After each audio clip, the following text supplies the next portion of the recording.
Selamat pagi, siang, atau sore semuanya. Saya Ferdinand Husada, angkatan 22 dengan NIM akhir 218 Prodi Sistem Informasi. Di sini saya akan menjelaskan apa saja materi yang dapat saya pelajari pada pertemuan minggu ini. Pada pertemuan kali ini membahas mengenai System Development Life Cycle atau SDLC, atau juga yang disebut dengan siklus hidup pengembangan sistem informasi. SDLC adalah tahapan kerja yang bertujuan untuk menghasilkan sistem berkualitas tinggi yang sesuai dengan kebutuhan pengguna. SDLC juga membantu dalam memastikan keberhasilan implementasi sistem informasi yang memenuhi tujuan strategis organisasi.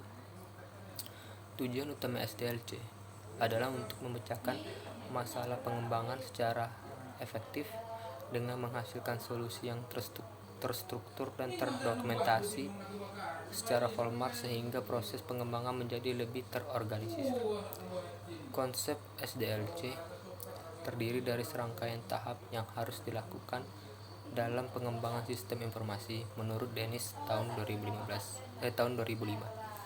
SDLC berfungsi sebagai proses untuk memahami bagaimana sistem informasi dapat mendukung kebutuhan bisnis, mendesain sistem, membangun, dan menyampaikan hasilnya kepada pengguna. SDLC juga menyediakan kerangka untuk mengelola tanggung jawab di antara tim yang terlibat, seperti manajer proyek, analisis bisnis, pengembang, dan desainer. Kelebihan SDLC adalah memberikan panduan yang jelas dan sistematis dalam pengembangan sistem. Namun kelemahannya adalah jika terjadi kesalahan pada tahap awal, seperti analisis kebutuhan, kesalahan tersebut akan terus terbawa hingga tahap implementasi dan penggunaan sistem. Adapun beberapa tahapan dalam SDLC yang masing-masing memiliki peran penting dalam keberhasilan pengembangan sistem. Yang pertama yaitu perancangan atau planning. Pada tahap ini, tim proyek menentukan alasan utama mengapa sistem ini perlu dibangun. Proses perencanaan mencakup analisis kelayakan proyek, estimasi ukuran proyek, serta penyusunan jadwal dan penugasan personel yang akan terlibat dalam pengembangan. Tujuannya adalah untuk membangun fondasi yang kuat bagi proyek agar dapat berjalan dengan baik. Yang kedua, analisis. Tahap ini fokus pada pengumpulan informasi yang mendalam mengenai kebutuhan sistem dari para pemangku,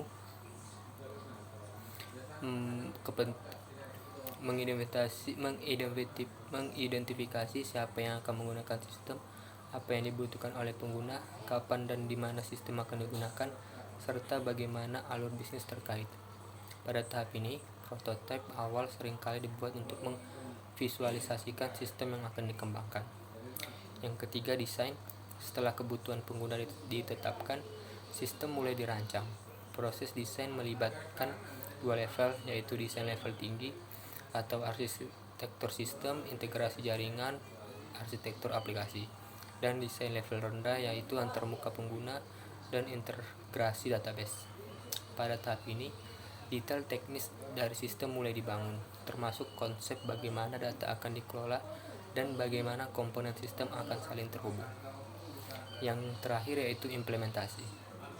Tahap ini mencakup pembangunan komponen perangkat lunak, pengujian, konversi data, dan pelatihan pengguna. Pengujian dilakukan untuk memastikan bahwa sistem sesuai dengan spesifikasi yang ditentukan di tahap desain. Setelah itu, sistem diinstal pada lingkungan operasional dan dimulai digunakan oleh pengguna akhir. Dokumentasi juga disiapkan untuk membantu pengguna dalam memahami cara kerja sistem. Adapun selanjutnya yaitu metodologi yang dapat digunakan untuk mengimplementasikan SDLC. Beberapa di antaranya yaitu pertama, waterfall. Waterfall model ini bersifat linear dan tahapan dilakukan secara berurutan. Kelebihannya adalah kontrol yang baik, namun kelemahannya adalah jika terjadi perubahan kebutuhan setelah tahapan awal selesai, maka sulit untuk kembali ke tahap sebelumnya. Yang kedua, parallel development. Metodologi ini memungkinkan pengembang sistem dilakukan secara paralel dalam beberapa subproyek dengan tujuan untuk mempercepat proses implementasi. Yang ketiga, Rapid Application Development atau RAD. Pendekatan ini berfokus pada pengembangan sistem secara cepat dengan membagi pengembangan menjadi beberapa versi. Setiap versi memiliki analisis, desain, dan implementasi tersendiri, sehingga pengguna bisa mendapatkan sistem dasar lebih cepat sebelum sistem sempurna sepenuhnya. Yang keempat, prototyping. Pada pendekatan ini, sebuah prototipe sistem dibangun dan diuji oleh pengguna untuk mendapatkan masukan langsung. Siklus pengembang dilakukan berulang kali sampai kebutuhan pengguna benar-benar terpenuhi. Yang terakhir, Agile Development. Metode logi Agile menekankan pengembangan secara iteratif dan kolaboratif antar tim, pengembang dan pengguna. Pendekatan ini sangat fleksibel dan memungkinkan perubahan kebutuhan diakomodasi sepanjang siklus pengembangan. Contoh dari Agile adalah Scrum dan Extreme Programming. Yang selanjutnya itu keuntungan dan kelemahan SDLC. Yang pertama, keuntungan. Keuntungannya itu setiap akhir fase memberikan laporan yang memudahkan kontrol dan pengawasan proyek.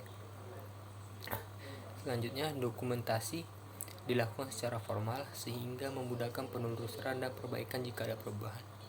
Yang terakhir, pembagian tanggung jawab yang jelas antara yang terlibat sehingga proyek lebih terorganisir. Adapun kelemahannya yaitu hasil dari SDLC sangat bergantung pada tahap analisis awal. Jika ada kesalahan dalam tahap analisis, maka kesalahan tersebut akan terus terbawa hingga hasil akhir. Dan kemudian dokumentasi memerlukan biaya tinggi dan waktu yang lama serta harus selalu diperbarui agar tetap relevan. Dari materi ini saya belajar bahwa SDLC memberikan kerangka yang terstruktur untuk mengelola pengembangan sistem informasi. Setiap tahapan dalam SDLC penting untuk diperhatikan, karena kesalahan kecil pada tahap awal bisa berdampak besar pada hasil akhir sistem. Saya juga memahami pentingnya metode yang dipilih dalam SDLC harus disesuaikan dengan kebutuhan pengguna dan kompleksitas proyek. Pendekatan Agile Development tampaknya menjadi metodologi yang paling fleksibel untuk diterapkan di lingkungan yang dinamis, di mana kebutuhan pengguna sering berubah. Di sisi lain, metodologi Waterfall cocok untuk proyek yang memiliki kebutuhan jelas sejak awal dan tidak banyak perubahan. Sekian materi yang dapat saya pelajari pada pertemuan minggu ini. Saya ucapkan terima kasih.